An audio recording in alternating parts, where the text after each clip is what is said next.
Democrats call for protection against Ilhan Omar, Notre Dame burns in France, and the Mueller Report is out. I am Stephen All, and this is the Americans Awful Recap.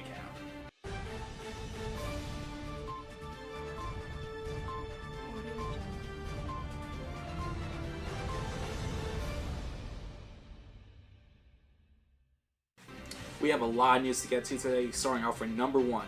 Ilhan Omar is receiving a lot of flack. Now, if you recall from last week's video, she had a statement about 9/11 that said some people did something. And obviously a lot of people got very offended by that, and a lot of people are now critiquing her and lashing back at her, and President Trump actually responded by this video. CARE was founded after 9/11 because they recognized that some people did something. So you have no idea right now? There's another one. Another plane just hit. Some people did something? Oh my goodness, there is smoke pouring out of the Pentagon. Some people did something? It just flew straight into it.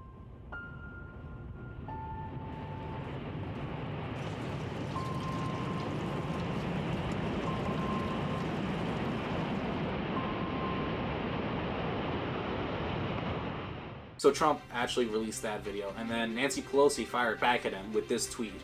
At real Donald Trump's dangerous video must be taken down. I have spoken with the Sergeant at Arms to ensure that Capitol Police are conducting a security assessment to safeguard Representative Ilhan Omar, her family, and her staff. They will continue to monitor and address the threats she faces.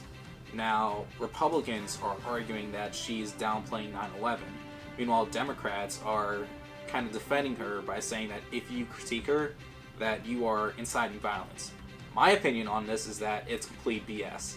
You know, if it's an absurd narrative that, like, if you critique someone, that you're punching them in the face. Like, if I say that the Pittsburgh Steelers suck, okay, I say that they're an awful team, that's not me punching a Steeler in the face. And when you claim that speech is violence, that leads to people and groups like Antifa, which pretty much what they do is that they attack people on the right for their thoughts because they're considered, harmful and dangerous.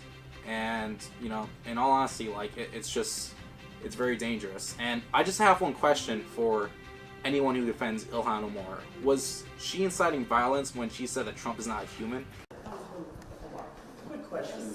Can you set the record straight when it comes to the Politico interview? I just want to get your side of the story. Do you believe that Trump and Obama are the same, just different when it comes to their polishedness? We understand that you refute this Politico story. Could you just set the record straight so we get your side of it?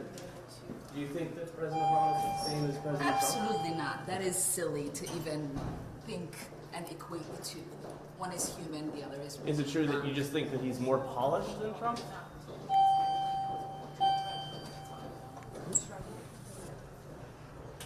The next news on Monday is that Trump was calling for immigrants that, are trying to get into the country, they should be put into sanctuary cities.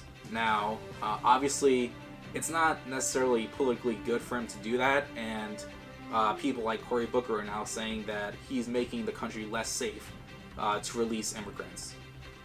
Do you think this is an empty threat by the president, though, to talk about busing people from the border into these sanctuary cities? He likes to create friction sometimes to jumpstart, he says, a Congress that's not acting. You say friction, I say he's trying to pit Americans against each other and make us less safe, because what you're seeing now... So you take the threat seriously? I take this. He is injecting fear into our country. He is fear-mongering. And the way we've seen in American history before, parties like the Know-Nothings that came up just to denigrate Irish and Italian immigrants.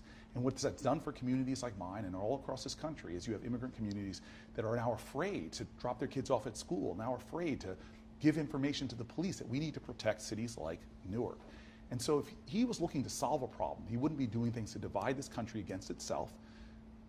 Beware of anybody that's trying to tell you to be afraid in the strongest country in the world, as opposed to showing our strength and our courage by pulling people together to find common sense solutions to solve this problem. Next on Tuesday, it seems that Bernie Sanders is getting chewed out by his own base. A lot of the people are turning on him. They don't want him to be the Democratic national candidate. they want someone else like Kamala Harris or Cory Booker, and even people like Chris Matthews on MSNBC is calling him out and saying that his policies are impossible. It's going to be free until you use it. That means it's not free. You know, if I'm giving money to the government, then that means it's not free. You know, and another point is that this moderate Democrat asked him at that meeting that there's a rise in radicalization in the Democratic Party. And he didn't really have much of an answer to that. Bernie, the reason why everyone agrees with your policy is because they don't know the consequences of allowing these policies to coexist. You know, they don't know about the increases in all the taxes. They don't know that about the possibility of the U.S. debt getting so high to a point where we have to default on U.S. currency. On Wednesday, we do have this one sad story about the issues, the new issues that America is facing when it comes to the culture of guns. We had this high school senior who made threats against a Denver school that was now found dead through self-inflicted wounds. And that day was the anniversary of Columbine shooting. And in the article on USA Today, she talks about how infatuated she was about the story. The article goes on to say that the threat felt different from others since the tragedy of April 20th, 1999, said John McDonald, the school's district safety chief. We're not a tourist attraction, he said, and we're not a place for you to come and be an inspiration. On Thursday, the Mueller Report finally came out, and in all honesty, like, there's not a whole lot of shocks there. The first page of the PDF talks a lot about how there was Russian interference in the 2016 election, which again is no shock to anyone following this situation at all. You know, I left the full document of the report in the description if you want to read the 400-page document. And from what I read, a lot of the reports are, again, no shock. The only thing that was unexpected was in the second half of the report, where Trump wanted to get rid of Jeff Sessions, the former Attorney General. He talks a lot about wanting to get rid of Mueller, which both things, by the way, are powers of the president. And people are complaining about redactions. You know, in all honesty, there's not a whole lot of redactions in the actual document. A lot of it was based off cases that are happening right now, so obviously there's going to be redactions.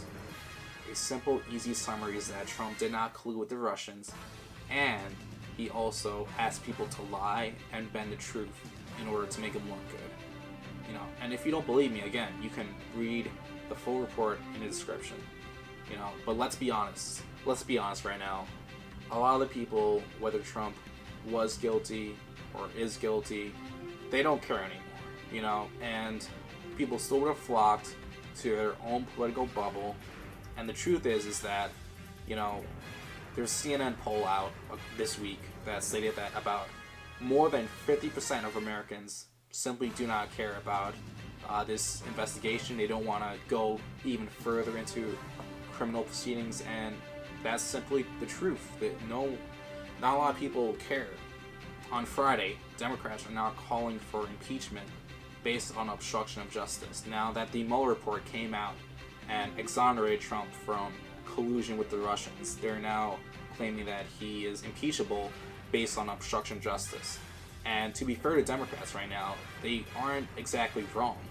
You know, there's multiple examples of Trump being dishonest and lying to the press, and the biggest example is with the Trump Jr. meeting in Russia. You know, he forced his son to remove a line out of the statement that's made it a lot more clear what the meeting was about, and when Trump got slack for it, he made his press team lie and said he had nothing to do with it. So, you know, he's not exactly the most innocent man. But the legal definition of obstruction of justice is: obstruction may consist of any attempt to hinder the discovery of, apprehension, conviction, or punishment of anyone who has committed a crime. The acts by which justice is obstructed may include bribery, intimidation, and the use of physical force against witnesses, law enforcement, or court officials. Now, you can read the full document in the description, and you can decide for yourself whether Trump is or is not obstructing justice. And finally, Joe Biden may possibly be running next week, and, you know, that's just a rumor, but you will have to see next video to see if that's true. I am Stephen Hall, and this is the Americans Awful Recap.